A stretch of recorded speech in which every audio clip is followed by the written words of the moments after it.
Good afternoon, everyone. My name is Linda Smith, and I'm here to teach you a little bit of accounts receivable. Just a little bit about myself. I have been working with Brittenford for over 12 years now. Prior to joining the company as a consultant, I was actually one of you guys. I was assistant controller and worked in the accounting world for many years, over 25 years of experience. I've been dealing with Solomon probably longer than I like to admit, but more than 20 years. So I've seen it grow and grow and grow, and I know a lot about it, so I would like to teach you all. I'm going to start with what I'm going to show you today. I've got like 7 different sections per se that I'm going to go through. I'm going to show you customer setup, customer maintenance, the setup screens, how to enter invoices and memos, how to enter payments and apply open payments, how to do payment reversals or small balance write-offs, how to print invoices, statements, reports, how to do inquiries within the AR system, and finally some important reports that you can run, especially at month end, things that may help you with tying to the general ledger.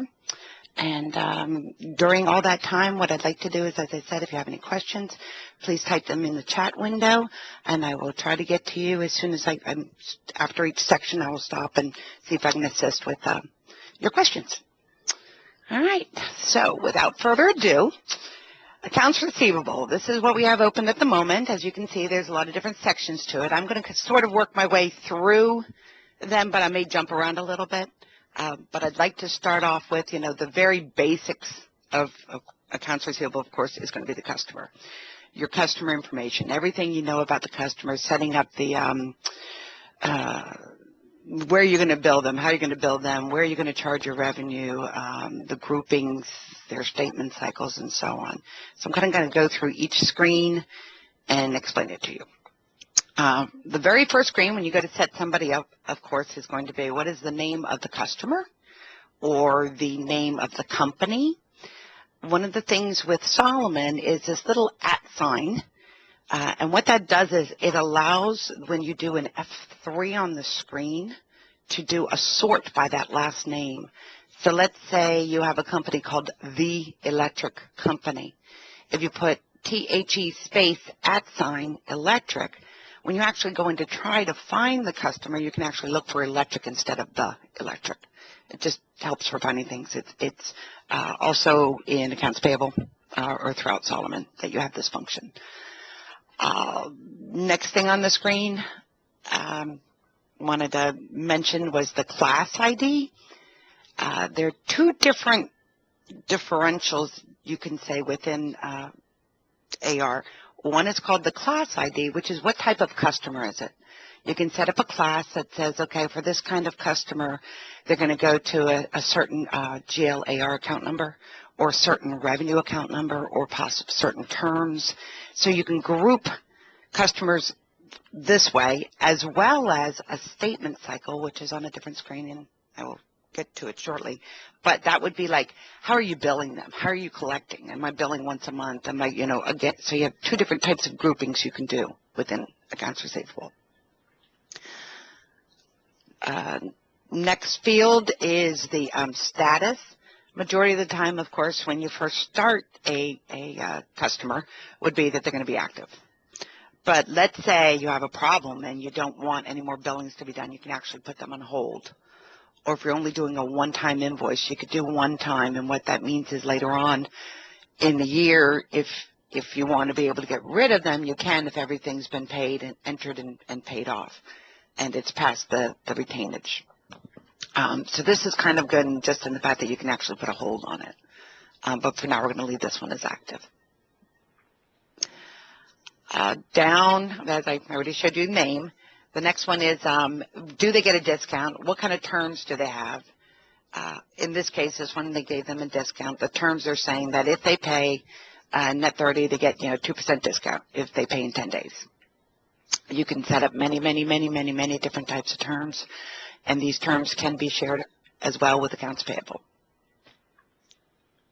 And these terms are actually in this shared information screen. But if you do the F3, you can, on any screen, you can pick that. This section down here, the credit part is actually only available when you have order management. Not too many of our clients actually own order management. For those who do, the screen would allow you to have some credit checking when people are doing orders, placing orders and so on. So although it's here, it's not readily available. You can put information in here, but it won't stop an invoice from going within accounts receivable itself. I want to jump over to the balance. This is the actual balance, and the reason why it's grayed out is it's literally calculated as things are posted. So it's not something you can change. It's a virtual number that updates as things are processed throughout the system. So in this case, you've got that, they've got $2,900 as current. I don't have anything in the future. This accrued revenue, the open orders, the shipped, all of that would be, again, part of order management, which this system has. And then back down here, it says how much is past due for this customer. So it's sort of a little screenshot of the window. If you want to actually look at what the detail is that goes along with these items, if you click on this activity button, it will show you what is open at this moment, as well as, in my case, I have it set to go all documents. So if I go into here, I can look at, for just one company, and this database has multiple companies, so I can look at one company or all companies. Well, right now I'm looking at one. I can look at just what is open. If I do a refresh, it will only show me what is open at this point in time. I could say what applications have happened. That means what payments, what credit memos, what has actually been applied to those open documents. If I click on there, I would see nothing's been applied, so I'm going to uncheck that. I'm going to do a refresh view. If I go to all documents and refresh, it's going to show me all activity that's ever happened on this customer, which can be very helpful if you're trying to figure out something that's gone on with an invoice and a memo and so on. What you would see is that going through here, I can say, I know I did an invoice, and a credit memo was done, payments have been done. If I click on this include and then do a refresh again, it will show me literally what has happened to each invoice. I can say, okay, I know an invoice was done. I can see here that a payment was applied, and then another payment was applied. So it really is an easy way to look at things. The other thing I wanted to point out is on many of the screens, you can also sort. If you see that the arrow turns black, I could literally sort on invoice, or I could sort on what's the amounts. Maybe I can't put the include. Sorry, refresh. Should be able to sort by amounts. Doesn't like to do it when you include the applications. But I could sort on types. I could say, okay, I just want to see what payments came in, or I just want to see, oh, I can see I did, 3 different memos. It can be helpful when, again, you're trying to investigate what happened on the customer. Up at the top, oh, another thing, sorry, I just remembered. If you wanted to see, okay, I see that I did an invoice, but where was it posted? What accounts did I hit? I can't seem to find it in the general ledger.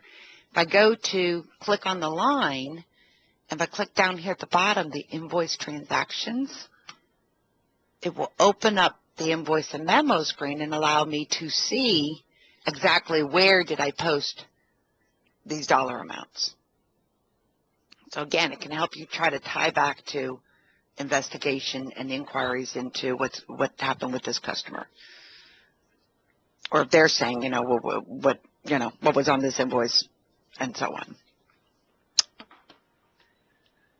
All right.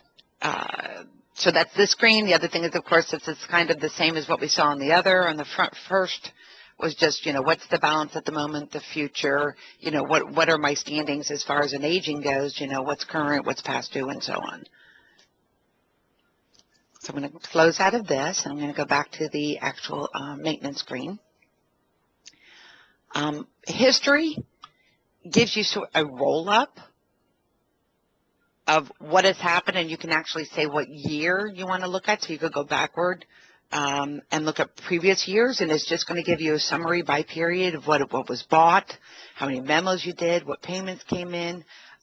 It's at a summary level, but if you want the detail, you would go to the activity and sort of drill into it. And this can also be as a separate screen, and there is a report as well. All right, I'm going to go to the next tab. This tab is important because what you have is the main address, which is saying, like, where is the business located? But then you have the bill to address. So sometimes people, they're companies that one address, but their bill needs to go to a P.O. box or a lockbox or whatever, or just a different place. So by having two different addresses, it's just like accounts payable, where you have an address and then you have a remit to. This is, instead of a remit to, it's a bill to. So this is the address that will print on your invoices when you print them out. And again, if you want them to be the same, you fill this all in. If I did a copy to, it would copy over here, and then I could just edit. If everything was the same, but I had to put like lockbox or PO box or something like that, it's just an easy way of not having to type more than you have to.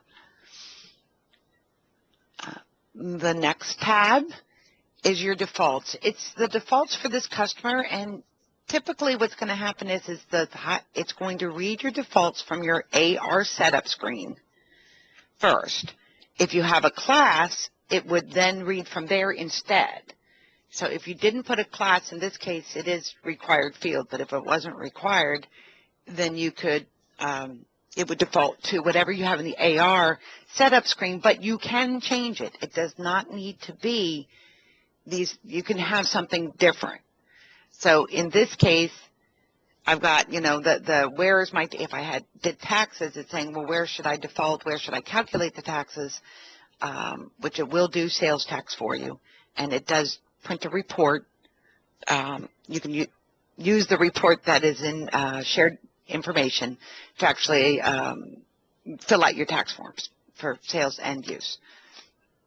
So in this case, this customer, they're saying, based on the address, this is the kind of taxes we should calculate. And then the general ledger accounts, we've got, of course, the accounts receivable and what sub-account you want it to go to. AR sales would be, where is your revenue? What's your standard for this customer? So for each one, you could have a different one it could go to, account and sub-account. But it will default in from, as I said, the AR setup screen. And then if you have a prepayment, you could have what GL account number do you want it to sit in and wait until you actually apply it to an invoice. So if somebody gives you a deposit and you post it before you actually do the invoice, it would post to cash and to this GL account number. I'm going to go to the other options. Now this one's important because when I talked about statement cycles and I talk about it's a way of grouping.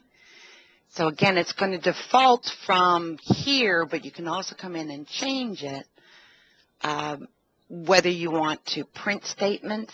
So if you'll be emailing or mailing actual statements, you want to say, yes, I will be doing that, so include them. The statement format is, do you want open items, which is, do I want invoice, invoice, invoice, or do I want that like a credit card statement where they've charged so much money and here are the payments that have come in? It's up to the company, and it's up to how you do things as to which one you use. Majority of the companies I've worked for have done open item. For every invoice, there should be a payment. Print a dunning message just means that within your statement cycle, you could say, nice things like, you are currently 30 days past due, please pay me. Or you could, progressively get harsher with your words. And you can actually print that on the statement. You can say, yes, I want to include it, or no, I don't.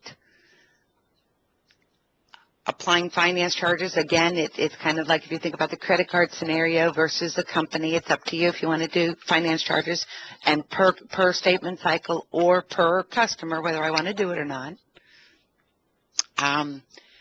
This button here is really important. If you accidentally check that, what will happen is when you go to post a payment, it will pay it to the oldest invoice, whether you like it or not. So you have to be careful with that auto apply.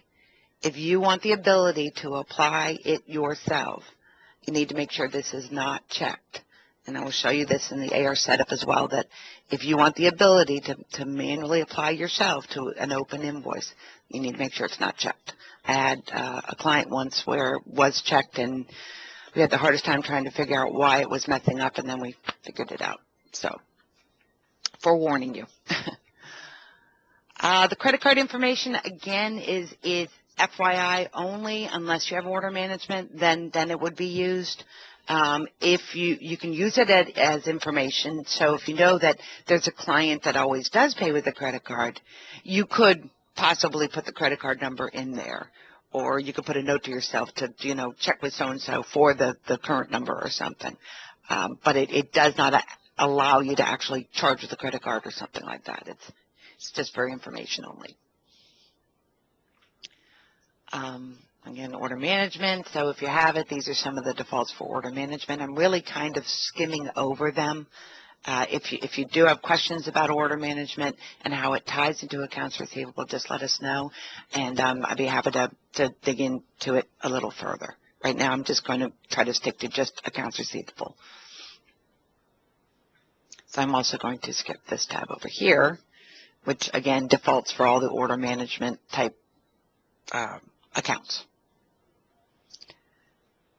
The last tab is called Quick Send. Quick Send is the ability to actually email or fax invoices and statements from within accounts receivable. So if you have it set up that you have what's called application server and you have Outlook, you can actually, when you quote-unquote print an invoice, instead of printing to a piece of paper, it will email your invoice to whoever you have set up on the in this tab. So in this case, we say that when they have an AR invoice, I want to send it quick send. I'm going to send it via email. Here's who's supposed to receive it. When you reply, who should get the information. So if I sent an invoice out and it came back, or they have a question, where would it come to? And so this is within this company. This person would be notified that there's a question about the invoice. What format do you want the invoice to be in? A majority of the people like PDF, so Adobe. You could do Doc. You could do Excel. Some of the other ones, like Crystal, Rich, they're rarely used. Majority of the people will send it as a PDF just because you know that when it gets to somebody, they can't modify it. If you wanted to do a fax, you could say that, who's the person's going to and what's the telephone number, that you could do a fax instead. Down here at the very bottom, who's the sender, and that do you want to do a fax cover sheet? If you want to mark anything, so when it does the cover sheet, that it, please, reply or whatever. You can also say, now this text at the bottom is both for the invoice as well as the email. The fax as well as the email. So it's just saying when I send this out, what should I be putting? So it's just saying, here is your current invoice. This is very nice, especially in this day and age where, so many people are trying to go paperless. It's nice to be able to do this. The other thing, availability we have with the new SL 2011 FP1 is that they have the ability to actually print to a SharePoint or to a document share area. So if you created a site for your customers to possibly go in and just look at their invoices, you could actually print this to a site versus even doing quick send or faxing or mailing. That is just go out here and you can look at it yourself or get it yourself, which is really phenomenal in the fact that, again, trying to go paperless. The other thing that is new with Feature Pack 1 is that you can, besides notes, which have been there for many, many years, you can now do attachments. What I like about this is, especially in accounts receivable, let's say you have, in this case, I have an SOW, or I have, billing terms. I just have, my billing schedule, let's say. I know that I've got to do 10% now and 25%, in 2 weeks or something. I can actually attach a scanned copy of the document to this. So if I have a question, I can literally just open it up and say, here it is. This is what it looks like. Print it out, whatever. Or don't print it out, if you just view it on screen. And it's just a nice way to keep it all together versus saying it's in a desk drawer somewhere or somebody took the file and I don't know where it is. So I thought I'd point that out. Let's see if there's anything else. The other thing that I wanted to touch on was with SL 2011, one thing they've done is you've got your little help screen, help for on every screen. So wherever you see this blue circle with a question mark in it, if you click on it, it will open up to the section of the manual that pertains to this particular place that you're at. So when I'm on the screen and I have a question, okay, I don't know what to fill in, I can come and it'll say, okay, here's all your different things you can look at. Or it would take me straight to the manual itself. So I could look at other things that, oh, I need to look at this or that. If I'm not in here and I actually go to this question mark, it's supposed to open up my manuals. Oh, help, sorry, my help topics. This gives me every manual or every module and every manual. So if I did want to jump around and say, okay, but I'm interested in this, I could just browse the book and manual and see what's going on. As well as at the very, very bottom, it's called the schema, which helps you with field names when you're trying to select on reports. So I will show this again in a little while, but I wanted to point that out.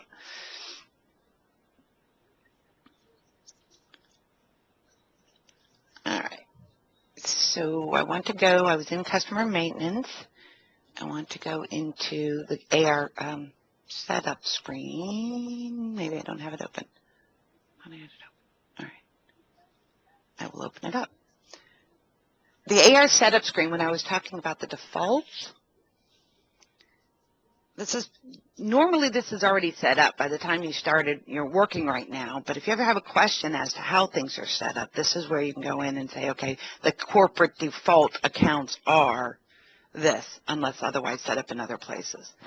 So when you first go in here, it's saying, okay, my AR account number and my sub account. What cash account am I going to post to? And again, it's going to default when you do payment applications. If I gave a discount, where is that supposed to post? If I charge somebody with a finance charge, where is it supposed to go? And then, of course, a default revenue account. So these would populate, but you can also override them in customer maintenance. Payment accounts, it's the same kind of thing. And NSF would be if somebody bounced a check, then this is where it would post if you billed them for bouncing that check. The prepayment account is, as I had said, it's like a deposits account. You know you've received the money, but you haven't billed yet. So it posts to this account as sort of a deposits until it's applied to an invoice. You have the ability within accounts receivable to actually write off what's called small balances, and you decide on how small of a balance it is. In years gone by, a lot of times we would charge for Federal Express packages, and we would receive complaints. So in that case, what I would do is we would consider that a small balance write-off. They would pay everything but that one charge. So I'd be able to use this to actually write off that small balance. So if somebody short pays or they round a number and they don't pay you pennies, you can use small balance write-off to write out those things without having to do a separate payment application batch or debit memos and credit memos and so on. And that was, you had one which is a small balance write-off and one is a small credit write-off. So again, that's the up or the down. overpaid or underpaid. Your GL options. Oh, I meant to change that.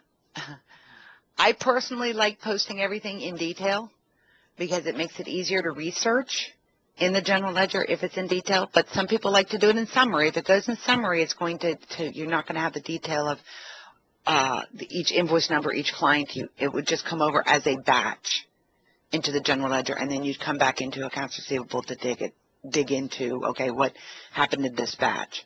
As again, I personally like detail better. It just makes it easier if you're trying to research within the general ledger. The current posting period, that just, you're not supposed to change it. It just goes forward. You know, when you're done every month, you close it. How long do you want to keep things? This is, you know, how far back do you want to be able to look? If you wanted to purge old detail, it would look here first to see how long do you want to keep it. Majority of people like to keep it 5 years, 7 years. It's the IRS tax requirements. This one has set up for 2. I would say 5 at a minimum. Again, this is how long should I keep the transactions that go along with that history. If I'm going to do quick, my period is to retain my quick send. That means how long do I want to keep that I've sent invoices out? Again, personal preference, I'd probably keep them at least a couple months. And then this last one is when, if the number of periods for average days of to pay. There are certain reports, and on the customer maintenance screen, it'll tell you, you know, averaging for customer collections, how quickly do they pay. I like 12, but this is 6. Again, it depends on how quickly things turn over in your company, you know. So you may change that if you don't like what you see. You can always change it. Customer defaults. Statement cycles. Again, this is in this company, we have 3 different statement cycles, which means 3 different groupings of customers. You could have customers that, as I said, are maybe a weekly thing that you, or bi-monthly that you're billing them, or monthly, and by statement cycle is how you group them. Or you could do it by division, you know, who's in charge of certain accounts. That could be a statement cycle. And when you print your aging reports, it will group them by the statement cycle. So it's just, when you set them up, there can be some functionality to it that can help you with, as I said, trying to figure out who's responsible for these accounts.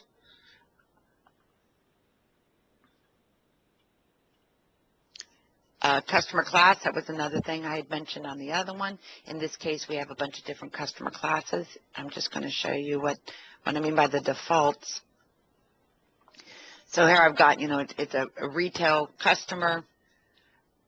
This would be order management with price class. What are the terms for anybody with this class? But again, you can change it once the customer has it. What's the AR account, the revenue account, and the prepay account that should be used for this grouping of customers. Again, I'm not going to talk about OM, and see, it's not even filled in. Again, you have any questions, you can click here, and it will describe more about what's going on the screen. I'll leave that be. Then it says, you know, what type of statement do you normally do? As I said, open item is the one that allows you to do invoice by invoice. Balance forward would be credit card. We'll leave it as open item. The shipping is order management. Here's that little button I was talking about. That can be, if you accidentally have it checked, default customers to auto apply. Majority of the time, you want the ability to post it yourself because it's how the customer tells you what invoice they paid, so you usually want to apply it to the same invoice that they pick, or they pay, I should say. Here's the allow small balance write-off. So if you had that unchecked, it would mean you can't use the functionality to write it off. Or you could have it allow, but you could have the maximum be only like, a penny. And that would still mean that no one's allowed to do it, but you could come in here and change the dollar amount that would allow you to run the balance write-off. It's just the flexibility of the screen. You may have it set up that only certain people can come into the screen and make changes. Change it back to $15. Here's automatically apply an NSF charge, but they're not charging anything, so it's kind of redundant. But it's saying you should. Like you could say, if they bounce, like the good old bank, you charge $35 if somebody bounces a check because that's what you might get charged. So, somebody bounces something, you may want to charge an NSF. Or you may, again, manually want to do it versus having it done when you actually process one, which there is functionality in here to do that. And I'm going to here. Do I want to age my payments, my prepayments, and the credit memos? To me, it makes sense to actually age these things because it's based on those dates would be when you're looking at your aging, what bucket do they fall in? So I personally say yes, age everything. It just makes it easier when you're trying to figure out what's going on with your customers. You also have when you're going to do payment applications, what order do you want to sort it in? It's up to you what you pick. Most people like reference number because when somebody pays you, they usually have that on their check stub. But you could have it by due date, instead. Those would be document type. It'd probably still do document and then reference number, just the way the system works. And then when you're looking at a customer, what would you like to see? Just the current or all documents? Again, I personally like all documents if I'm trying to find out what's going on, but you may only want to see open documents when you go into there. Next tab is finance charges. So going back to if you want to do finance, if you do the NSFs, if somebody doesn't pay you on time, you can actually run a process that will charge interest on the accounts that haven't been paid yet. And you can say, what the interest rate is, whether there's a charge, if there's a minimum, and then it's saying, when people pay, do you want to apply to that first? And the last part is what's your other functions, which is your batch number, auto-referencing. Now, I do have some clients that do not use auto-referencing, and what they do is each month they come in here and put in a starting number that's, let's say, year, month, 0001. And what that would do is each month it has a different, it starts with the grouping. It just made them easier to say, okay, this invoice was done in September, October, November, whatever. Or they have an external system that actually does the invoicing, and they want to use the exact same number, but it's not in numerical order. Again, you could take the auto-referencing off and do your own invoice numbering. The only thing I can say is just be careful of the numbers. They must be unique. You can't have it. It can cause issues if you try to use the same reference number for, let's say, both a check and an invoice, or that's why the auto-referencing, the system will make sure that it's a unique number.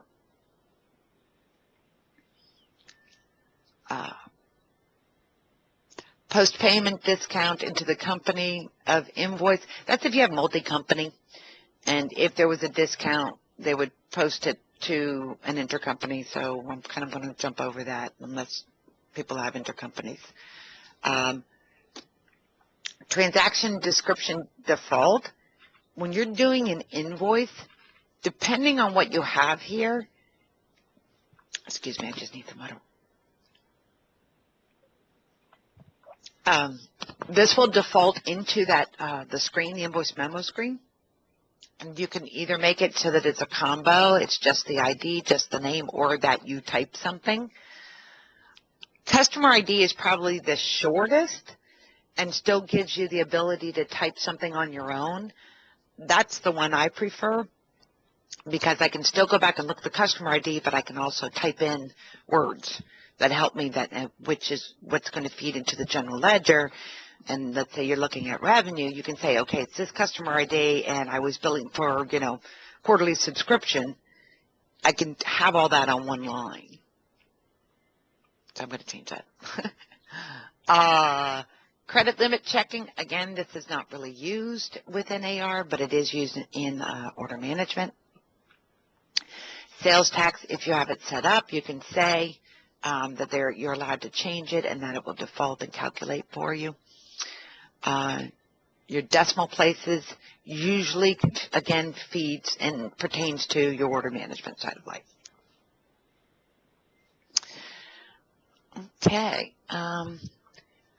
That is all of the setup screens at this point. The only other thing I wanted to show you was just quickly the customer report.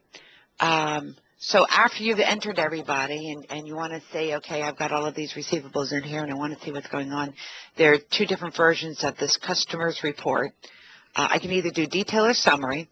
The detail is just what it says. It's got an awful lot of detail. It's pretty much everything that's on that customer maintenance screen. So sometimes it's overkill if all you're trying to do is say, okay, I need a quick list. If I ran the summary report, what's nice is it gives me the customer ID, the name, what class they are, their telephone number, and this can also be modified to include possibly other items that you consider important, like maybe not the fax number, but if you wanted the email address. I find that helpful when we're trying to do collections. If I have who the person is and what's their email address, and then it shows me, okay, what's outstanding at this point.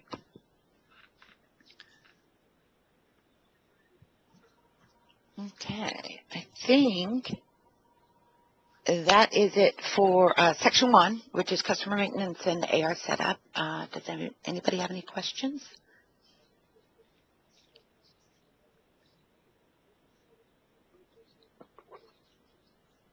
All right, well, I'm going to move forward then. All right, the next thing I want to show is how to do an invoice and a memo. So I'm going to close this screen. All right, invoices and memos are under input right here. And I just had the screen open just to make it easier for myself. I'm going to go through a batch that's already existing out there, but I'm going to add to it. So I'm just going to do an F3 here because you can start a batch, keep it on hold. Let's say throughout the week you're entering things. You don't have to post every time you enter something. You can leave the batch on hold, and then you can add to it. You can say, okay,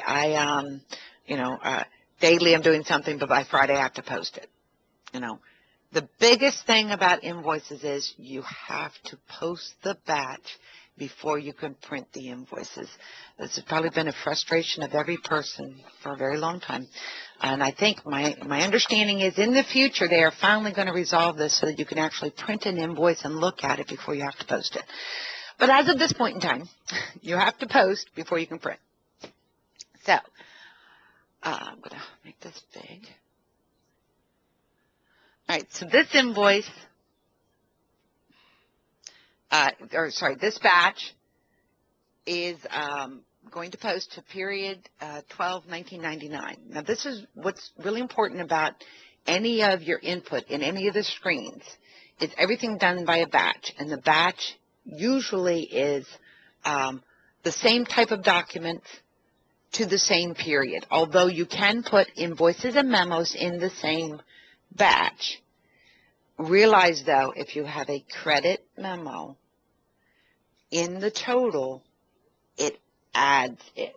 So if I had a $100 invoice and a $50 credit memo, my total over here would be $150. And that can be very confusing when you're trying to figure out, okay, what's my total? Solomon looks at everything as a whole number. It knows by the type of document what it's supposed to do. So I just wanted to put that out there, that if you do mix and match, realize that it adds it together. So it looks like it's wrong, but it's not. Okay. All right, so I've got a $12.99. You know, what's my handling on this batch right now? It's got no action. If I want to do a release now, I would select that, or release later means I'm going to release it, but I may need to come back in here and make a change. With SL 2011 Feature Pack 1, you are allowed to make a change. In previous versions, it was, once it was in balanced mode, I could not come and change anything. But like here, I've got balanced. Let's say I wanted to change my terms, I actually can change it. So that's a nicety that they didn't used to have that they do have now. Sorry, I got sidetracked. So if I come across the screen, I've got my control total, which should be how much am I going to put in the batch. I come down to what type of document am I doing. In this case, it's already in the system that it's an invoice, but you can do an invoice, a credit memo, which would be crediting out an invoice or part of an invoice or something. It truly is a credit. A debit memo, which I typically only use debit memos if I need to correct a cash item or a correction. Majority of the time you're doing an invoice or a memo. Or the fourth type you can do in here, which is called a cash sale. What this allows you to do is enter an invoice and a payment at the same time. When it posts to the general ledger, it would literally debit cash and credit whatever account you used on the invoice. So again, let's say miscellaneous income. Or let's say somebody gave you money because they sent something out on UPS or FedEx, and they handed you a $15 check. You could actually come in here and do a cash sale if you wanted. It's just an option. So I'm going to come back up to invoice. In our case, we're doing auto numbering, and this is number 84. Your company, you can do an F3 at any time. One thing that is nice about Solomon is you can, if you don't know, by the customer ID, depending on your customers, how you number them. Some people use names, some people use numbers, some people combos, like in this case it's a combo. If you know the name but you don't know the ID, you can literally click on name, which sorts it alphabetically. But it also sorts by that @ sign. So remember I had Smith. So if I type in Smith right now and I do a down arrow, you can see Denise is under Smith. She's not under Denise. You don't see the @ sign, but it's sorted by that @ sign. So it's very useful when you're trying to find things. And all I did was I clicked on the sort. I came to this first line. I typed Smith. I did not hit enter. I hit the down arrow, and it takes me to Smith. Okay. I'm going to hit cancel. The date of the invoice, of course, is what date are you invoicing the customer, the dollar amount. Description. This description is only on the document level, which means it's within accounts receivable is where you see this description.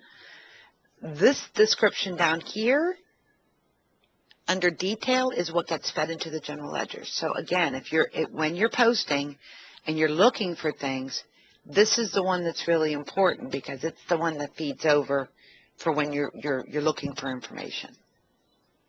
And right now, as you can see, I've got the name and the whatever, but if I put quarterly description, see, now I've got the customer ID and words that helps me understand what am I charging on this invoice. So description, your terms, again, they will default from the customer, but you can always change it. If I wanted it right now, I said 02. I picked a different one. I could say 04. But it will default. Same thing with this will default from the customer setup, but you can pick, like I could say I don't want to use a project, and if you don't use projects, this wouldn't even be available.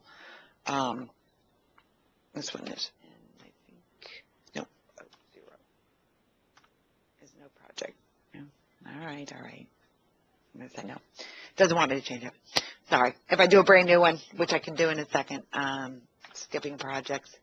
You can also set up salespeople, and you can put salespeople with percentages that can calculate what their commissions may be. It will give you a report, but that's as far as it goes. But will at least give you an idea of what salespeople may make. I do know that commission plans can be quite technical in the way, with levels and whatever's, but at least gives you an idea of, this salesperson has this customer, and these were the invoices that were paid or billed or whatever. So it gives a nice starting point. Whether there's a discount date, when is the invoice due, how much discount would they make if they pay within that period of time, and then what's the, total amount over here. It normally defaults to what company you're in. This account will default from customer. You can always change it. Same thing. The project you usually have to pick, but it will default from up here if you use projects and tasks. Sub-account usually, again, defaults to these, but if you don't have projects, then it wouldn't. Quantity, unit description, and unit price, it's really up to you if you want to use these fields. If you're not really doing a quantity and you're just billing a dollar amount, you could put quantity as, let's say, 1. Unit description doesn't have anything, and then put your unit price. Or literally, I could do 0 and take that out, and then just right over here put $125. It truly is, what do you want to see on the invoice and what do you want to see on the screen? So it really depends on what you're billing as to what you fill in for those documents right there. External reference can be printed on the invoice, and it could be like a PO number or a contract number or a CLIN or, something that helps reference for the customer what am I being billed for.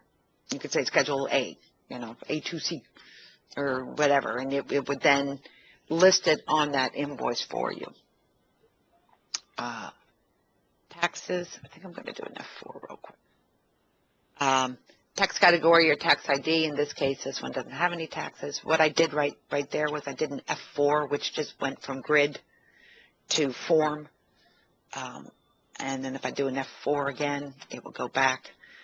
Sometimes it's easier to see all of the lines versus going all the way across the screen, especially since I can only get the screen so large. Okay, so I'm going to go through and just put in an invoice really quickly. I'm going to do a save on this, and I want to do a new.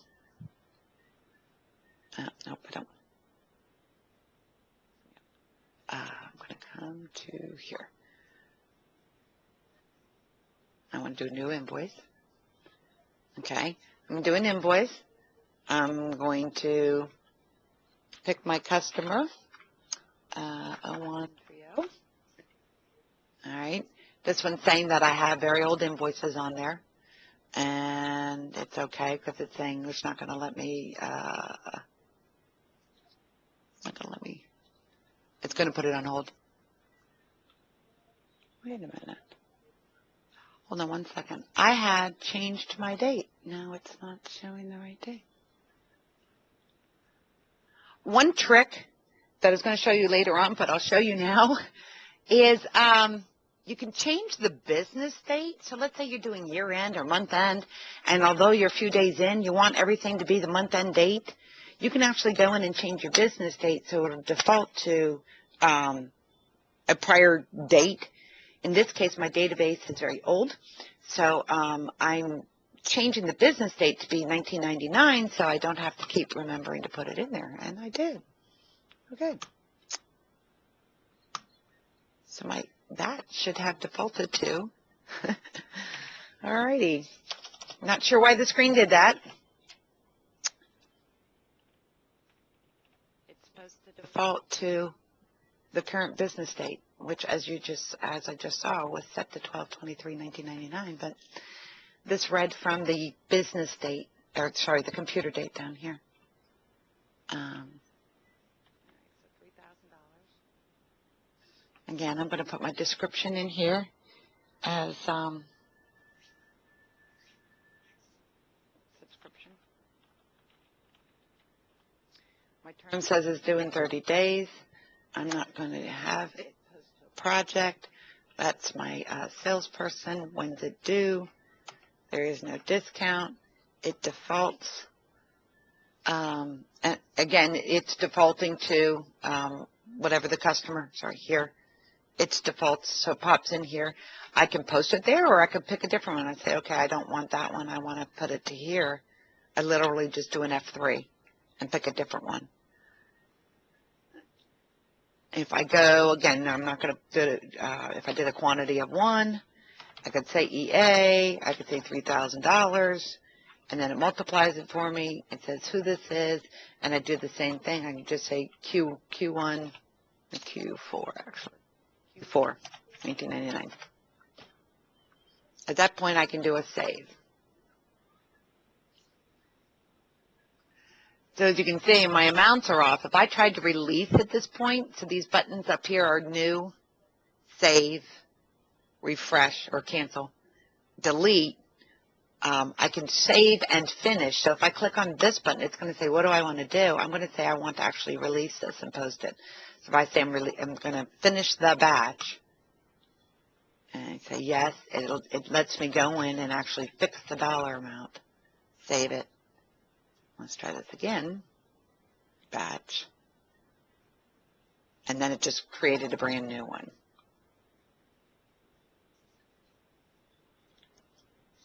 Okay. All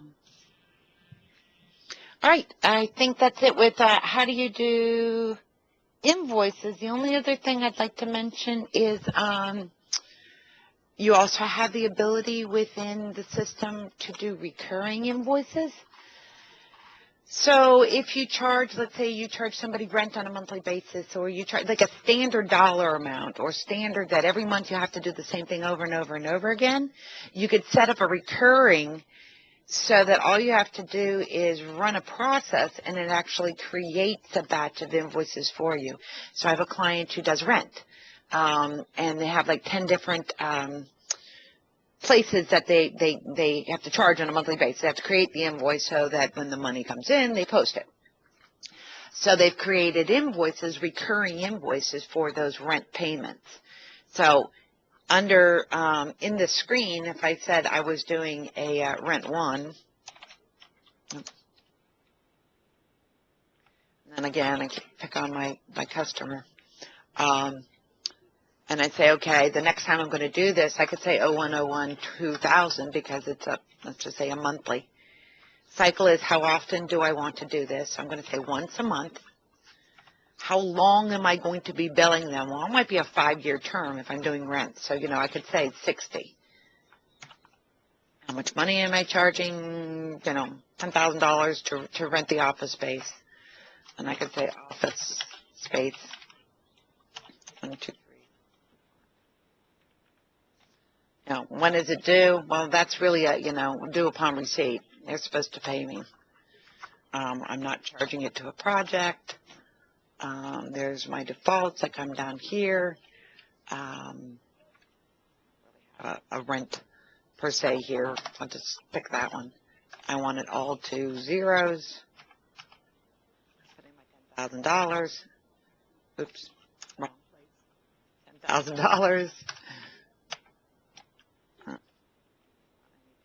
And then I'll just say rent.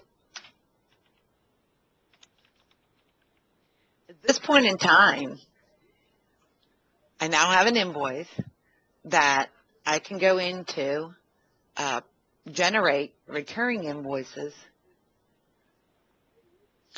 And if I change this date to be my 12/1, I'll leave that there for a second. But if I do display, oops, not 1999. You didn't do it.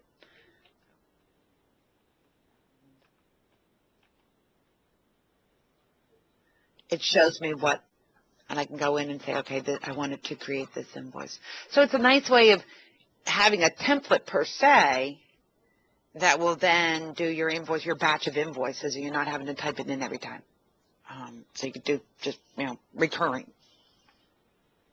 And once I did this, if I said release now, it would actually create the batch for me, and I could immediately just go in and print the invoices. Okay, and I will be showing you printing in a little bit with all of the reports. But as I said before, you have to post before you can print. Okay, I think that's it for entering invoices. Any questions?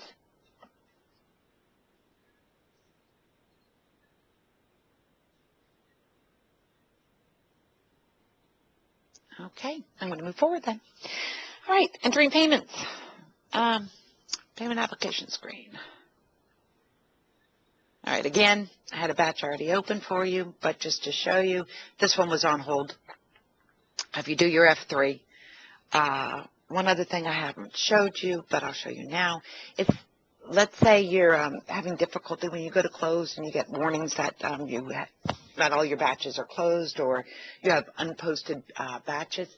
If you sort on this status, it will put them in order. Majority of them should be P's for posted or possibly a U for unposted for future periods.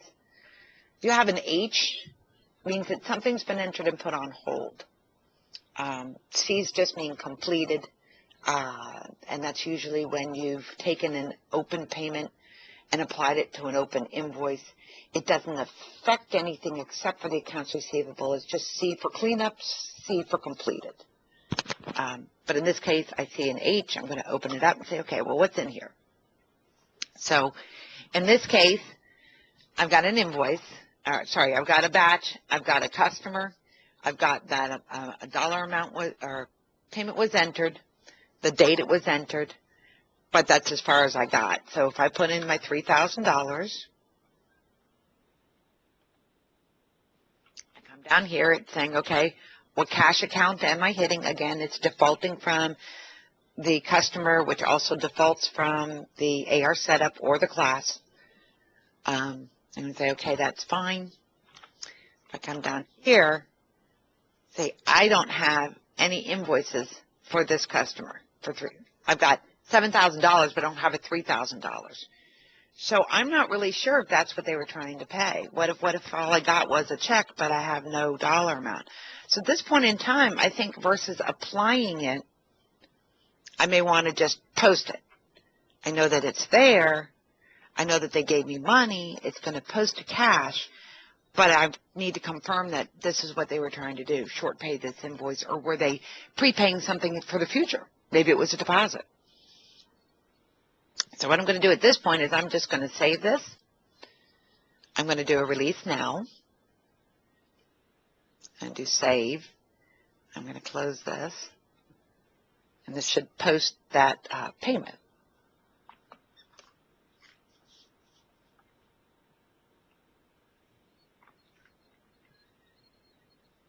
Now it's doing a batch control. The other thing that's nice about the new feature pack is that you can actually turn off batch controls per module versus all or nothing, which is something new that they just came up with.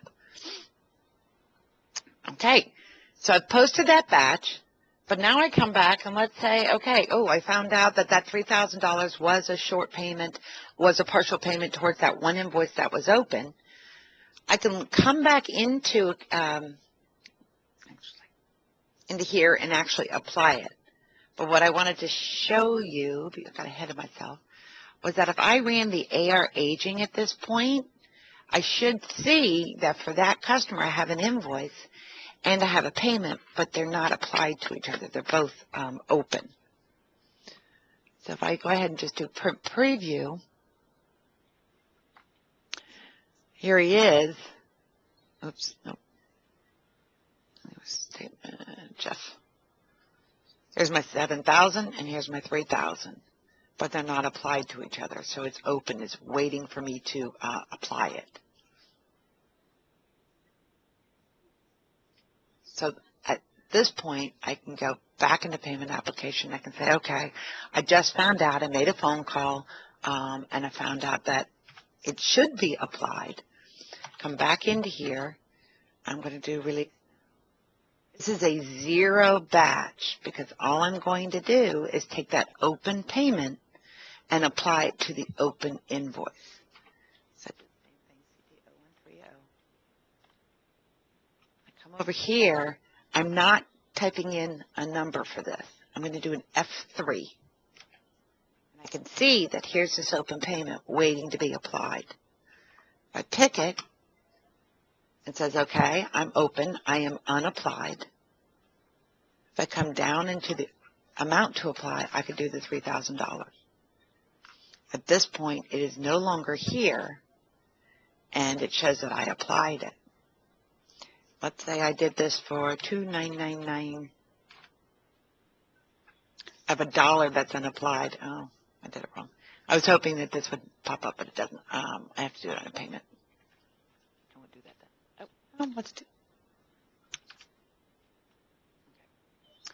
So I applied that. It's a zero batch. All I'm doing is saying that this $3,000 is paying, or sorry, this $3,000 is getting paid against this invoice.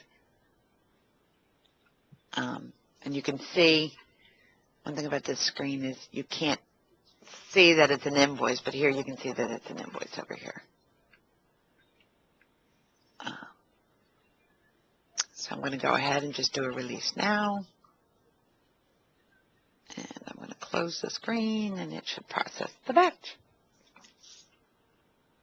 Let's see, open payment. I wanted to show you the small balance write-off. Okay, so if I go back one more time to do payment application, oh, the same guy.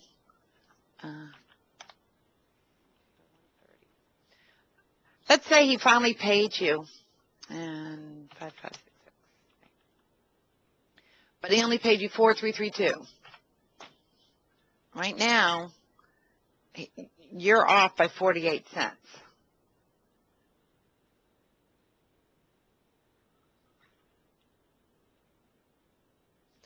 Do you see this went black? What this allows me to do is say, okay, I received the payment, but I have 48 cents left on this payment. I don't actually want to go back and do a credit memo or a debit memo, a credit memo in order to pay off this invoice. By clicking on this button, it opens up a screen and says, okay, I can write off this balance at the same time I post this invoice. And it says, what GL account number do you want to post it to? This defaults again from the AR setup or the customer class. I can look at it. It's saying, okay, well, this is actually a small balance write-off account, but you could put it to like service charges or bank fees or, wherever you want to put it. But in this case, there's a GL account number for it. So if I just said, okay, my sub-account is okay, how much am I writing off? I'm writing off 48 cents. I can say, okay, when I release this payment, it will actually create a write-off for me. So I'm going to do a release now, do a save, and we'll close that. And I'll show you under customer maintenance, you can actually see that there will be a payment, and a write-off. I'll say okay. So if I go back into that customer,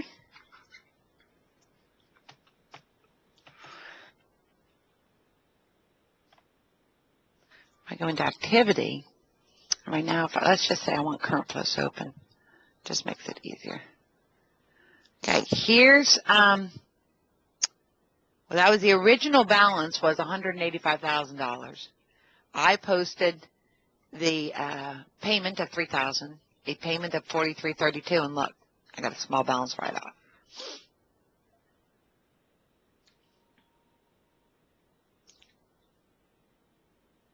Okay, let me making sure I'm getting everything. Okay. I think that is it for payment applications. Any questions?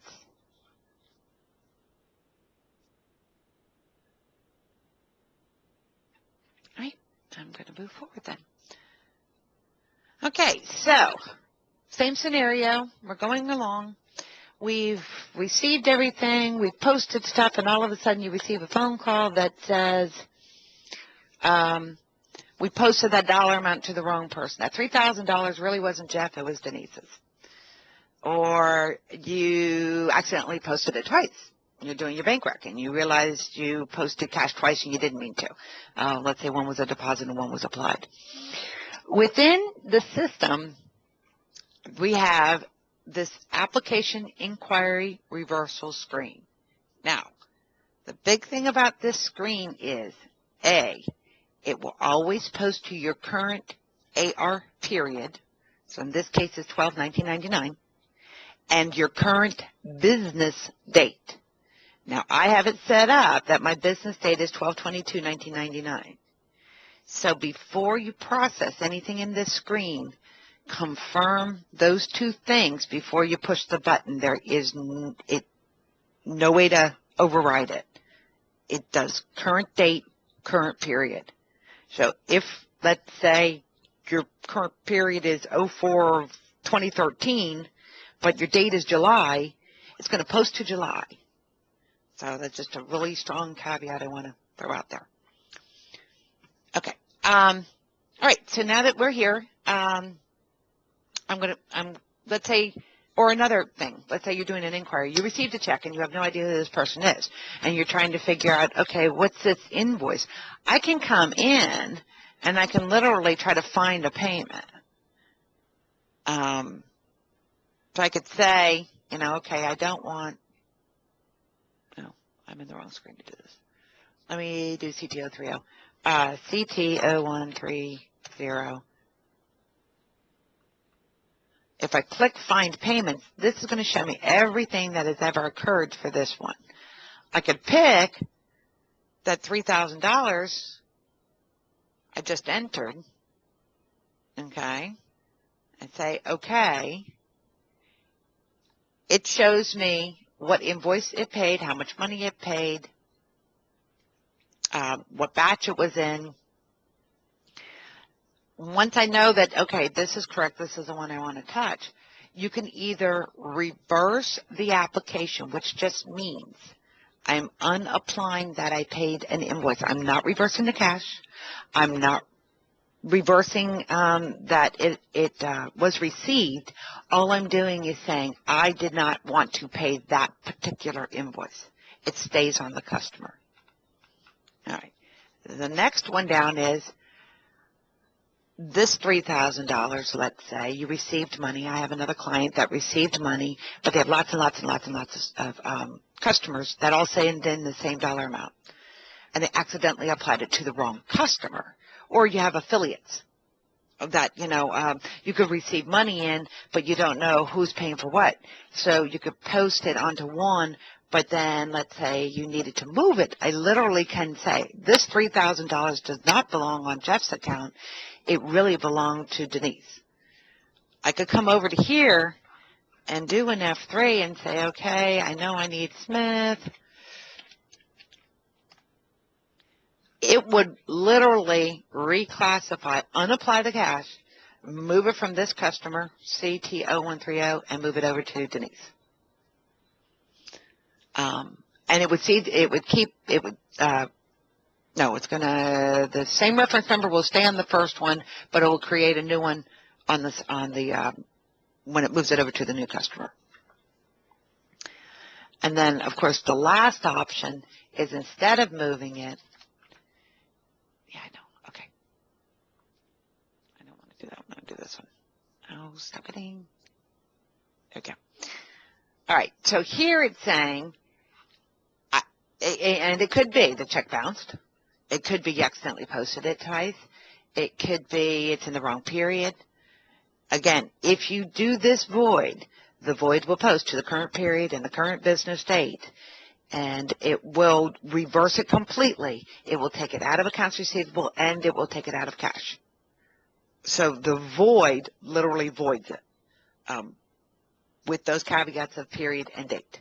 So if you have cash manager, this can be very scary because it does too, whatever the current period is, whatever the current period and date are. So that's another thing to throw out there. Be careful that your dates are within your periods. Alrighty. So that's application reversal. Like I said, inquiry is the same kind of thing. You can use this little to find payments and process. If I just did the, cancel my inquiry and I looked for maybe somebody different. If I did the begin, it would create the batch that I was selecting at that point. I want to show the other customer inquiry is, let's say you received a check and you have no idea, somebody else, a check came in and you have no idea what it's supposed to be paying. It has no references on it. You can go into this find customer, so that was under inquiry, and click on this magnifying glass. I could look, let's say all I have is an invoice number. I just don't have a name. I can't match it up. Or all I know is, it was posted to 11/19/99. These were all the invoices that were posted that period. Or if I said I knew that project is really good. If you have project series, you can put in the project. But let's say I knew it was 00085, but I had no idea when it was posted. I put that in. It tells me it was CT120. I could select it, and then I could look. Okay, here's the customer. I could go into the maintenance screen. So literally drilling back to the information and see if it's correct. I'll say, well, that looks good. So what if I went into the activity of number 85, and then I picked, I can find it. I can always go back all the way down to number,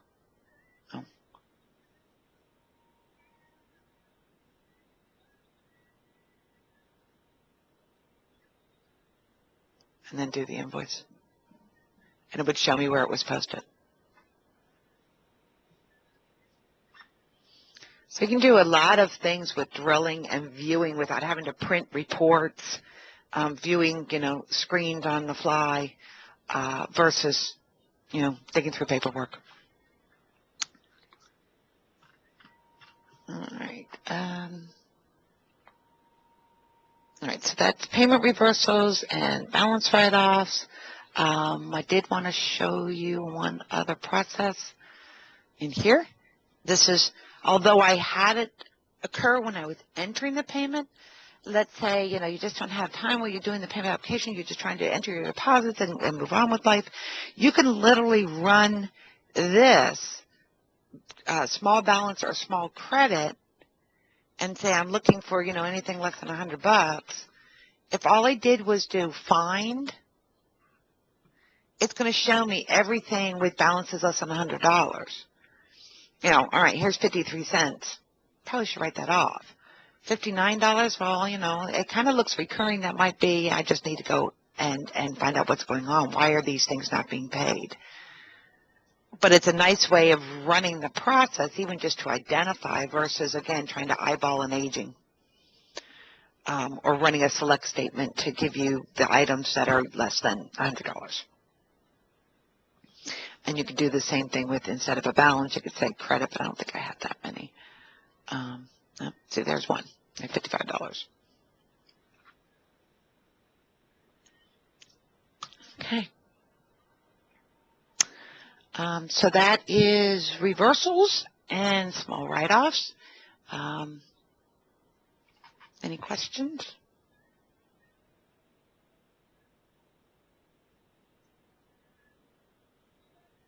Okay.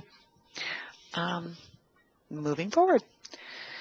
Okay, the next thing I would like to show you is printing invoices and printing statements. As I keep saying over and over and over, is that you have to post the batch before you can print the batch. So that batch that I showed you earlier where I was entering, just to give you an idea, it's only balanced. I have not posted it yet. So if I tried to print invoice number 84, it's not going to print for me because I don't have it posted yet. So if I went from here, if I tried to go straight into invoices and memos,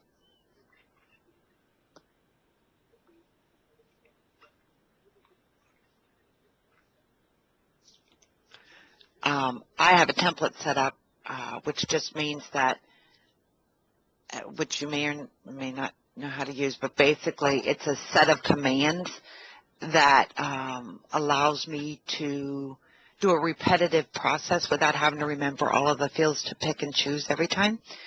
So I called it invoice. What this did for me was it said I am printing a plain paper form, and I am selecting where the reference number, the AR invoice number is. In this case, that's a greater than. I could do equal to, you could do batches, you could do whatever, but in this case I'm doing greater than 80 so that I can see if my 84 is there. If I do a print preview,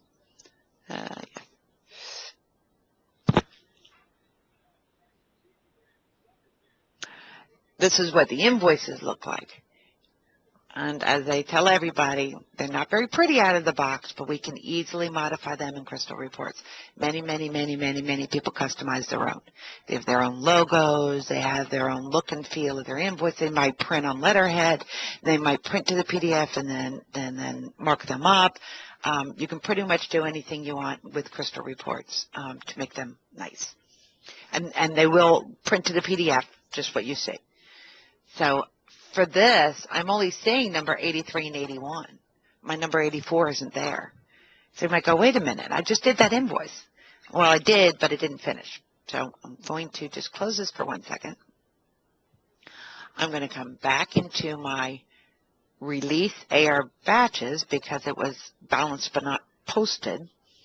So again, if you can't find something and you're confused as to what's going on, you may come into the screen because that could be the same reason. It's just not posted yet. So if I go ahead and do a begin processing,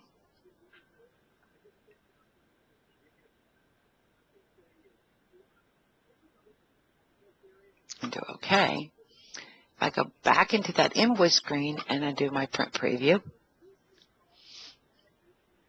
there we go, number 84. So just something to point out that, as I said, a caveat within the system that you have to post in order to print. All right, so that's invoices.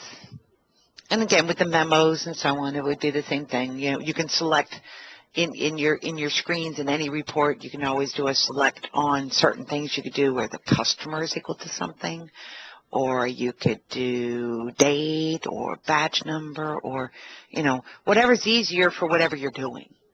A lot of people like to do it by batch because they just went in and did everything and they just say, okay, my batch equals, versus having to know the invoice number. You could also print a file. That's another thing that can be helpful, again, if you don't want to waste paper. All right, so that's invoices. The other thing, of course, accounts receivable.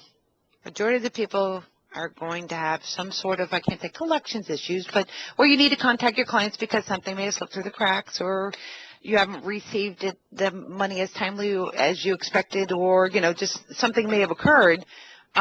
Or you're always sending out statements every month. You send them out just so everybody understands where you stand. We do have within the system the ability to print statements, but as well as email them, just like the AR invoices. There's just some steps you have to go through in order to do it. Typically, what they would say to again, if you're doing your finance charges and NSFs and any of the other type of things that might occur at month end, you may want to run your apply finance charges first. Then you would age your detail. Then you would go in and close your cycle. I don't do finance charges, so I usually just come into the close the statement cycle. Now, with this screen, you have the ability to age, what that does is, based on the date, puts it into the buckets of 30, 60, 90, 120, current. So if I pick this that I want to age, Here's my date it's using because that's my business date. The other thing you have to worry about is this little function right here, include future documents. I had another client that didn't realize if you want to run something, here I am, I'm at the end of July, but let's say I was beginning of August and I wanted to do July, but my people have been working diligently and have been posting their deposits. If I include future, it would show the August payments on my July statements. And the bad thing is, once that happens, you can't go back. So personally, I say uncheck that unless you're sure you always want to include up to the moment, as of this moment, any payments that have been received. There are a lot of people who like to do that, but if you want a cutoff date, you probably don't want to include anything in the future. Just a little caveat.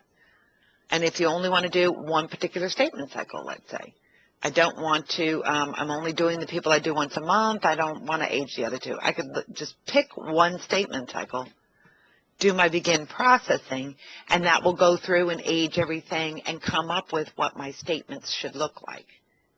I think I'm just going to go ahead and do all three. I'm going to do a begin processing. It says it's done. So if I came down to my statements,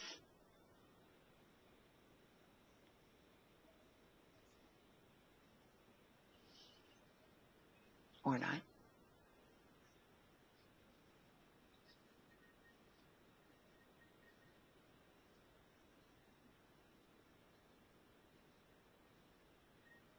oh, I thought I already had this open.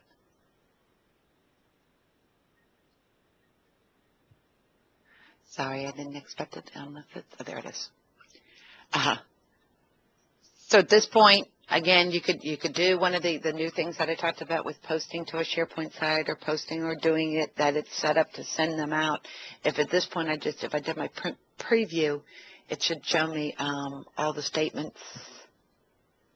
Yeah, I want to do plain paper because plain paper at least gives you borders, easier to read.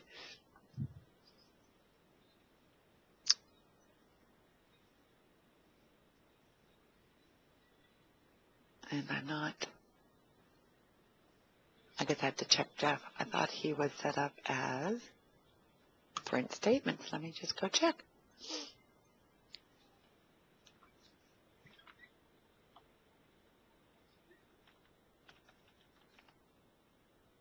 Where are you? Ah, that was my problem. Okay, let's do this. Let's try that again. So I got to age again. So what happened was he wasn't set up to print statements, so it didn't calculate anything. So I'm not going to do that. I'm just going to do that. I will do my begin again. We say OK, and close, and preview again. There you go. So here it shows that he had an invoice, $185,000. All it's showing at this point is that $178,000 has been received. It is not showing the detail of payment, and small balance write-off. And also, it's not showing those two things that I just did because I didn't include anything in the future.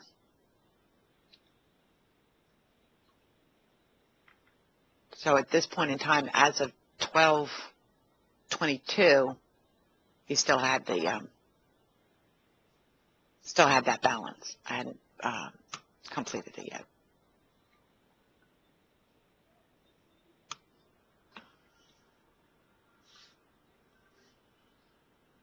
Okay. I think that finishes with the inquiries and the application reversals. Everybody good so far? Any questions?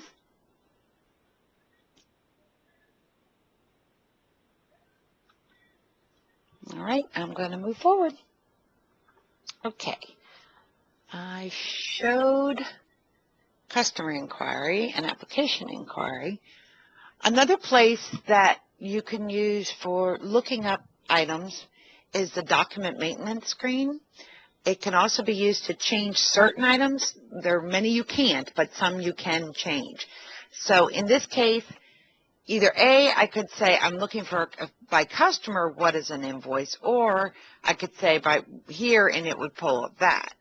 The other thing is, within this screen, I'm not only able to look at invoices, but credit memos, debit memos, finance charges, prepayments, reversals. So everything that is a document type within accounts receivable can be looked up in this screen. So if I go to Jeff, who I've been looking at all along, C20130, tab, and then if I did an F3 here, it's only going to give me his invoices. Or if I said I want to see any of the credit memos that happened and I did an F3, those are the credit memos that have been applied. I could say okay, and then I could say, okay, well, where do they get posted to? So it's a quick and easy way of sort of slicing and dicing by customer or by document type and see what occurred or where it was posted, or, you know, where are the ins and outs. It more than once helped clients with trying to figure out, okay, where are the debits and credits? Where did they go? In this case, I guess this has already been applied. Everything's grayed out. Let's go back to invoices.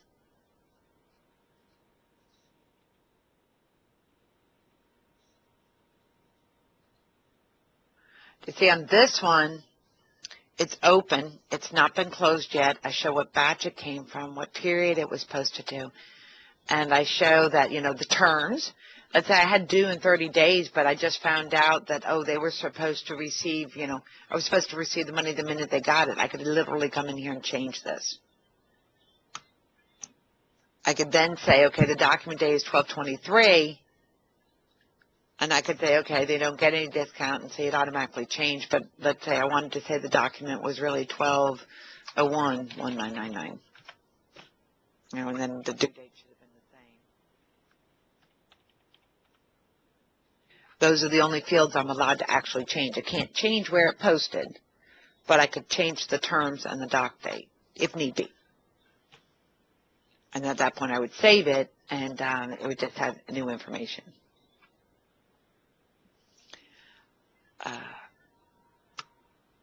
Some other reports that or other inquiries you may do, especially when it comes to, like, you know, year end or month end and year end, and you're trying to tie. One of the things I always tell everybody is that you really should tie your periodic aging to your general ledger aging balance.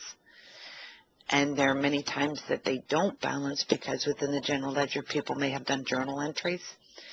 So the first thing I always tell you to do is two things. The period sensitive aging should always tie to the customer period trial balance.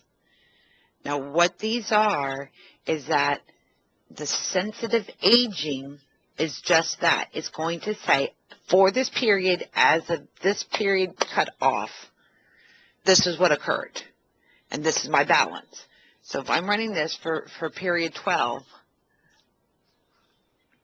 and this also sorts by statement cycle, so I've got cycle 1, 2, and 3. So again, it could be divisions, managers, groups, whatever, how you bill. You could then go through, and I go to the very last. All right, here I've got that it should be $233,000, right? So if I come back over to here, let's close that. And if I want to run my customer, get too many screens open, customer period trial balance, so this is period sensitive, and I'm just going to leave it for the way it is. And what this one shows is by customer all the activity that has occurred. So I've got that there's invoices, there's payments. So it's not just like what's left, but it really shows you the activity that occurred. So if I go to Jeff, who I've been posting to, I'm going to show that there's my $3,000, there's my $4,000, there's my 48 cents. Whereas the other report only shows me the balances. It doesn't actually show me the details of what occurred during the month. But the last part of this is this dollar amount, which does tie, this 233 should tie to the other aging, which should also tie to the general ledger.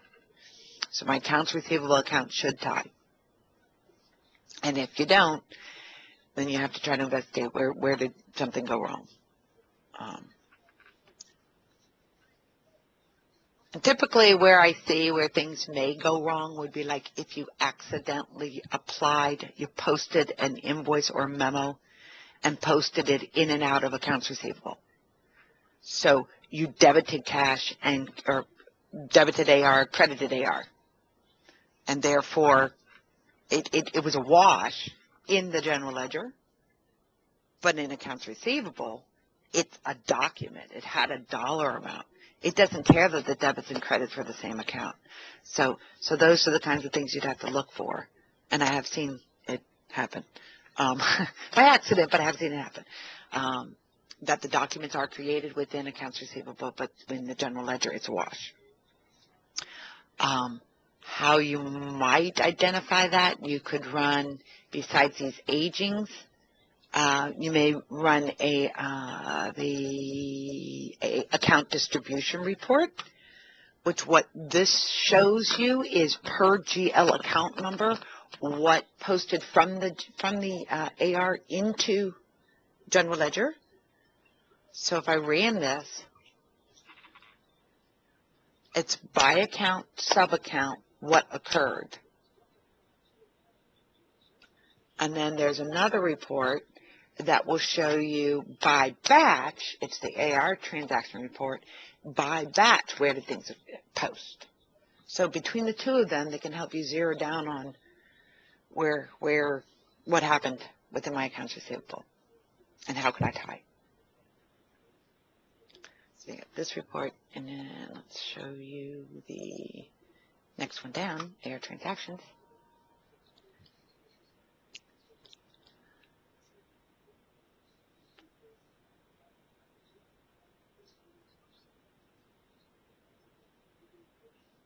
And as you can see here, it's by batch. So it's batch 91, 92, 93. You've got every type of batch here. So you could say, well, I only want to see what happened with my payments, let's say, or my invoices. You could select on those things. And if you're unsure of how to do a template or how to select, let's say I wanted to look for PA only. I come here and go into my select. I did an F3. I'm going to see that there's the field listings is usually listed by table dot field. You may see on some reports it'll say VR underscore and then a number dot AR doc account number. That's what's called a view. But in this case, we've got AR doc, which means that table, the document table, dot something. So if I'm looking for my transaction type on the report, it showed TNTT. To me, I know that means transaction type, but if you're unsure, I mean, you can always try to select things and see if you can locate it. Or another option would be, when I said that this here, actually, let's go to this one. Remember I mentioned schema earlier on. We know that report uses AR doc. That was that first beginning of the selection. So if I go into my schema here, I know I'm doing financial because I'm doing accounts receivable. If I go to AR doc, it will show me all of the fields within that table. I know that it was T. It started with a T, and that's the other thing. Everything is alphabetical. So I'll go all the way down to the T's. and say, okay, what is that field? I'm not seeing tran type here. Okay. So if I go back up, just occurred to me, this is actually doc type. But here I found, oh, look, here's my TAs and PPs and so on. So this is where I need to be. This is the field I'm actually looking for, doc type. And that's just by glancing through this list of stuff. So I was looking for T's, but it's really doc type. And that was located under schema. I'm just going to show you again. Schema, and then financial, and then you pick the table. So if I come back to here and I say F3, AR doc,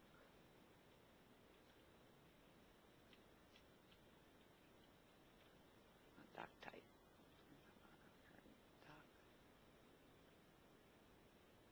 doc type equal to PA, should give me just my payments that have been posted this month. And there you go. So it's a nice way of being able to select things, or an easier way. Sometimes, get inundated with so much information. Or if you want everything and then you just want to spit it out to Excel and sort it, you could easily do at this point an export out from this report to Excel. Another new feature that they have is called Grid to Excel. And what that would allow you to do is, if I am in, let's open this one. Pull up that batch I had. So if I click down here, there's only one line, so it's not as good. But if I click Grid to Excel, what happens is it actually opens up a new, did it go? Where'd it go? Oh, sorry. I'm opening it the wrong one. I see it back there. If you had a long list, it would be helpful, because then it was like, okay, you can sort and you can click and you can pick where just the account number is or whatever. But literally you can pick by having this if you had a long list of things. And then this particular one, it's not so good. Really helpful in GL when you're looking at inquiry details and so on. If you wanted to spit it out, and then you could, sort and select and all of that good stuff. I'm going to say don't save. Okay, so that's Grid to Excel. You can also do what's called a quick print. You can quick print either the screen or quick print what it sees. It's still going to do like a screenshot. Instead of alt print screen and paste it someplace, it'll print it for you. So if you have questions about something, you could easily, put it into an email even, What else? I did the, customer. Sometimes customer trial balance can be very helpful, especially if you're trying to figure out, what's happened eternity on, somebody's account. You literally could say, I want to see all documents for anything that's ever occurred for this customer from the beginning of time. Same kind of thing. I do an F3. See where it has this VR in front? I know I want customer, or CNAME would be customer name, or I know his customer ID, cust ID, equals or begins with, I could even do a begins with, begins with CT013, let's say. I'm getting Jeff, but I also got Gary and whatever, because I said, well, I'm not sure. I know it's CT013 something. It's just a way of being able to pick out with quote-unquote wildcards and print a report. But here I can see every activity that ever happened for him. I got 1998 invoices.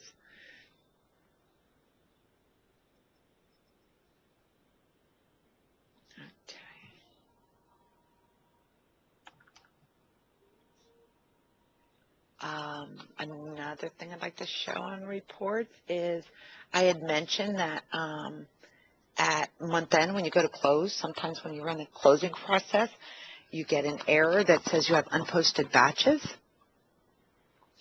or you can't find something, and you're trying to figure out, well, I swear I posted it. I don't know what's going on, and I can't locate it. You can actually run a batch summary report, and there's one in every module. It's also helpful in AP as well, that if you did this preview, it's going to show me every batch that is posted in this period. It's going to show me the status of the batch, and it's also going to show me what screen that it was entered. So right now, like if I tried to close, this batch right here is on hold. So it would yell at me and say, hey, you have an unposted batch. So by running this report, I could go and see, oh, okay, oh, I didn't mean to start that. I never, I shouldn't have started it. Or, oh, I meant to release that. That's where my missing item is. I should have released it and posted it. Or if you have any that are suspended or balanced, that would be another situation. So it's just an easier way of locating batches that have not made it all the way through to the general ledger. And I think that's the only hold one. In accounts payable, there's one called unreleased AP, but we do not have that one in here. Let's see. Another report, if you decide to do recurring invoices, this report can be very helpful. You could print it out before you decide to release invoices just to see where things are posting, the dollar amounts, the due dates, what's going to release. So if you did a report first, you can identify which invoices you want to release or want to modify. You may want to change the dollar amount. You may have forgotten that, it was a decrease, or something. You would want to go in and edit it before you actually release it. So this can be helpful. Or maybe you don't want to post it to that GL account number anymore. You want to post it someplace else.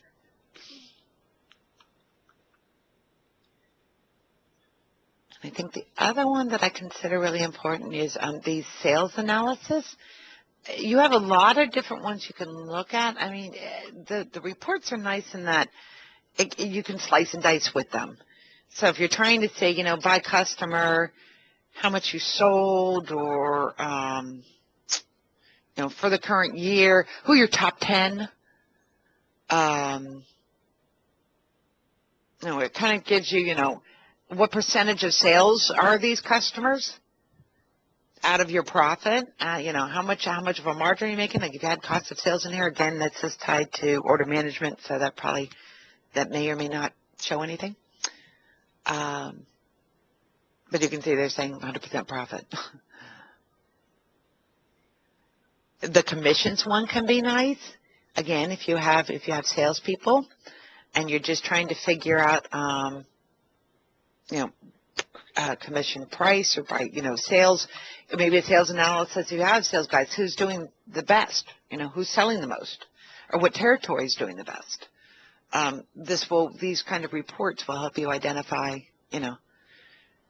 how your company's doing and where things are going. So like you can see here that, okay, this guy, Mike Nash, is doing awesome.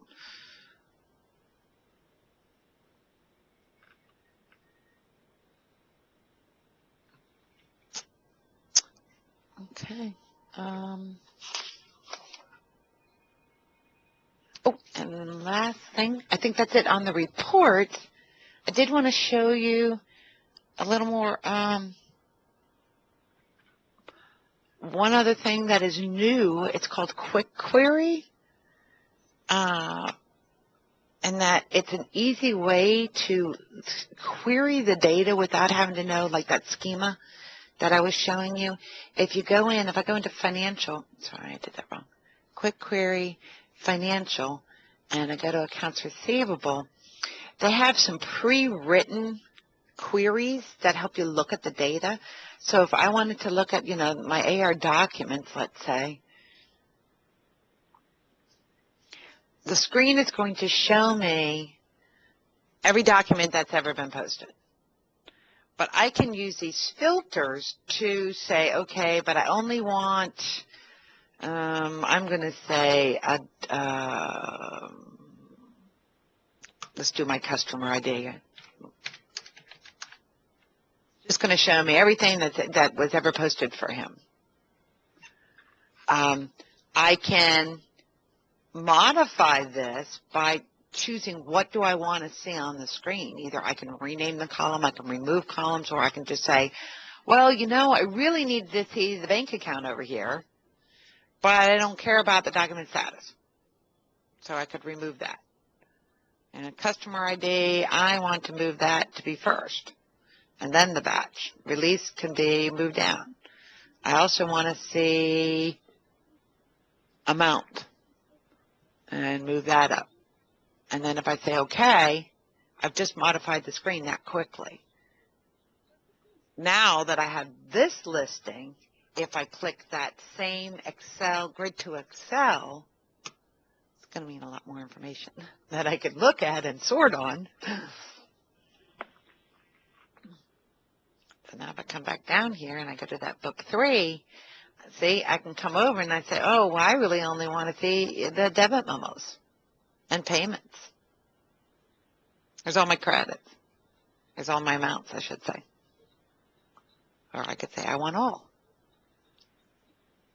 So this is something very nice that they haven't had, and being able to, you know, coming up with crystal reports and coming up with your selection criteria could be daunting at times. So being able to do it this way and getting your data and getting it out of the system is wonderful, to say the least.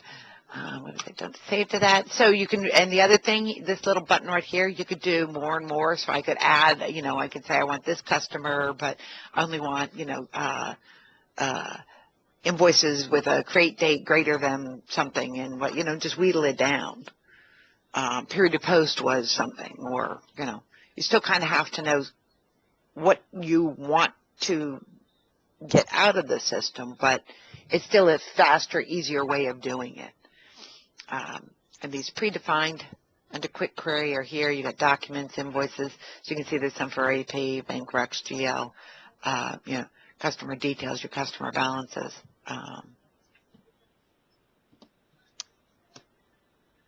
Okay. All right. I think that is pretty much everything I can think of in accounts receivable. I think I've covered everything. Yep. So does anybody have any questions?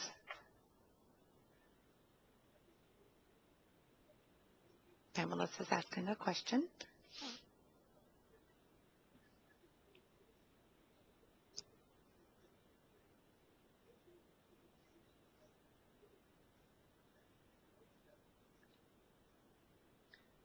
Oh, quick query comes with SL 2011. You have to be on the current version 2011, and 2011 Feature Pack 1 allows you the ability to use the grid to Excel.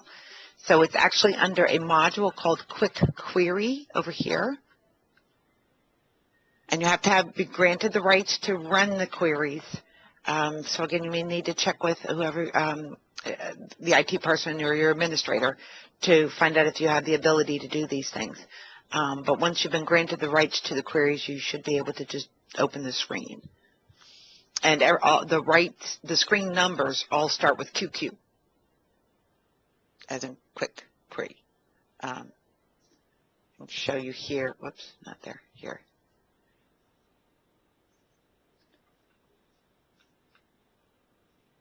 Oh, I thought it was.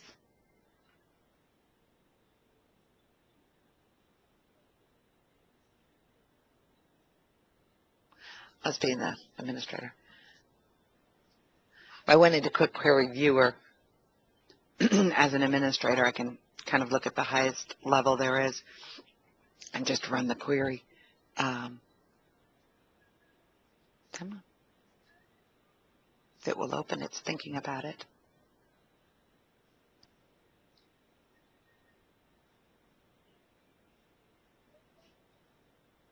It's not opening.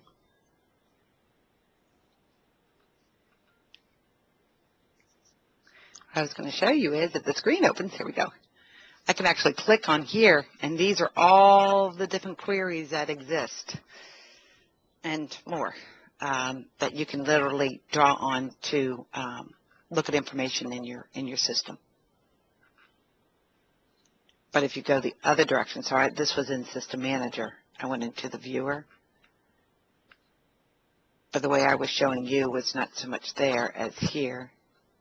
And then it's already broken into the...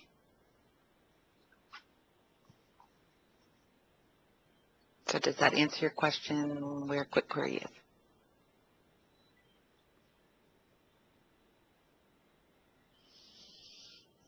Okay. Any other questions? Hopefully I've answered your questions. And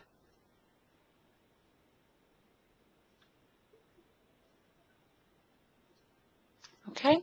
Well, I guess in that case, I think we are done with accounts receivable. Of course, you're always welcome to, ask us questions if you have anything that I may not have covered or occurs to you later on. I think at this point in time, I will be stopping the recording, and just let us know if you need anything. Oh, I'm supposed to mention, I just remembered, if you want CPE credit, please contact Jeannie Mahoney. That's JMAHONEY,